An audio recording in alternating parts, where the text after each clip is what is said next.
तो hello guys, आप सबका स्वागत है फैंटेस्टिक स्टॉक मार्केट में। तो आज हमें मार्केट में एक ज़बरदस्त फॉल देखने को मिला और एंड में एक रिकवरी भी देखने को मिली। तो अब इससे हम लोग क्या कंक्लूजन निकाले कि मार्केट का आने वाला मोमेंटम किस डायरेक्शन में हो सकता है, तो उसके बारे में हम लोग बात करते हैं।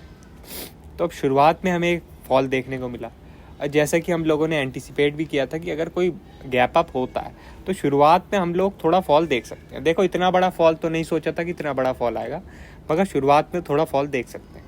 ठीक है, अब अगर आप 1 घंटे का चार्ट खोलोगे निफ्टी में तो नहीं, लेकिन बैंक निफ्टी में आपका रिटेलर ट्रैप बन चुका था। ठीक है, रिटेलर ट्रैप बन चुका था। ये मैंने प्राइस एक्शन स्ट्रेटेजी में लोगों को सिखाया है कि रिटेलर ट्रैप क्या होता है, वो कैसे देखते हैं।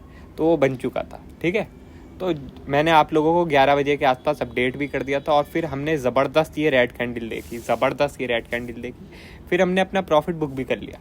उसके बाद आप लोग देखे अप डाउन मतलब दोनों साइड जो है विक बनी रही। लास्ट में जो है 3 बजे के आसपास थोड़ा अप मूव भी देखने को मिला। हम लोगों ने इस कैंडल के जो लो था उस पर एक बाइंग ट्रेड लेने की कोशिश भी करी, मगर वो नाकाम रही। ज़्यादा कुछ उसमें हुआ नहीं, मगर कोई बात नहीं, छोटा एसएल था तो कोई बात नहीं, हिट भी हो जाए तो कोई फ़ायदा नहीं, मतलब वैसे कोई दिक्कत की बात नहीं है। मगर ये कि अगर प्रॉफिट हो तो बढ़िया हो सकता है। तो वही ट्रेड लेने में फ़ायदा होता है जिसमें एसएल आपका छोटा हो और टारगेट बड़े मिल सकते हैं। ठीक है, तो ऊपर वाला जो सेलिंग ट्रेड थी उसमें तो बढ़िया प्रॉफिट हो गया, लेकिन जो हमारी ऊपर की ट्रेड थी उसमें ज़्यादा कुछ हो नहीं पाया। मगर ये कि एंड में 3 बजे के आसपास अप मूव आया, वो हमने कैप्चर किया, तो उसमें थोड़ा बहुत हमारा पैसा बन गया। तो ओवरऑल हमारा एक अच्छा प्रॉफिटेबल डे ही रहा। ठीक है, बढ़िया दिन रहा हमारा ओवरऑल। तो हम अगर डेली टाइम फ्रेम खोलें तो यहाँ एक बहुत ही बड़ी बियरिश एनगल्फिंग कैंडल देखने को मिल रही है। ठीक है, तो अगर इतनी बड़ी कैंडल बनती है तो अक्सर यही देखा जाता है भाइयों कि अगले दिन एक छोटा गैप अप हो जाता है। ठीक है, लगभग ये समझ लो 45,900 तक, 45,900 या आपका 800 तक एक गैप अप हो सकता है। उसके बाद हो सकता है दोबारा से सेलिंग कंटिन्यू हो और लो भी ब्रेक हो जाए। ठीक है, लो भी ब्रेक हो जाए। तो अगर कोई भी गैप अप होता है तो फिर हम लोग ने जो लॉन्ग की पोजीशन कैरी करी है वो शुरुआत में ही बुक करने की सोचेंगे, या फिर अगर गैप डाउन भी हो जाता तब भी शुरुआत में ही बुक कर देंगे। उसके बाद फिर हम प्राइस एक्शन देखेंगे, प्राइस एक्शन क्या बन रहा है, उस हिसाब से नया व्यू बनाएंगे मार्केट में। ठीक है, तो ओवरऑल व्यू तो देखो भाइयों, मार्केट में ज़्यादा अच्छा है नहीं अभी। ये अच्छी खासी रेड कैंडल बनी है, तो ओवरऑल बढ़िया तो व्यू नहीं है मार्केट में, पॉजिटिव ज़्यादा व्यू नहीं है। ठीक है, मगर ये है कि आपका ज़्यादा नेगेटिव भी नहीं है। क्यों? क्योंकि आप लोग अगर ये देखें, ये जो मेन कैंडल थी आपकी, ठीक है, ये आपकी एक बढ़िया कैंडल थी जिसने भैया आपका हाई लगाया था। तो इसका जो हाई है वो अभी तक मार्केट ने होल्ड कर रखा है, इसके हाई के नीचे कामकाज नहीं कर रही मार्केट। तो इसलिए अभी हम लोग ज़्यादा भी कमज़ोरी नहीं बोल सकते, लेकिन मजबूती का भी कोई साइन नहीं दिख रहा है। इसलिए हम लोगों को इंट्राडे के लेवल्स ही फॉलो करने पड़ेंगे, और जो कि आपके लेवल्स रहेंगे 45,650 और आपका 45,900।